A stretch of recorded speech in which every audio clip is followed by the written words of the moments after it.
Air frying ribs is super simple. There's 3 easy steps. Number 1, pick up some ribs. So I went to Charleston's last night because they have my favorite ribs in town.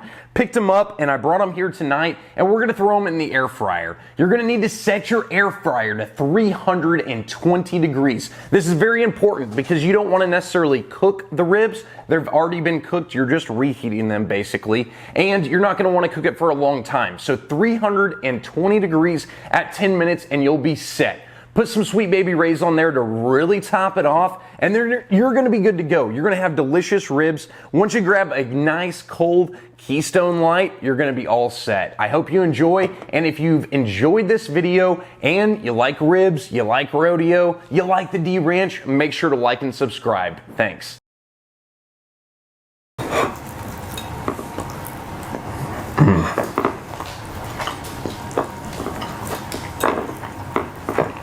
These ribs just fall right off the bone.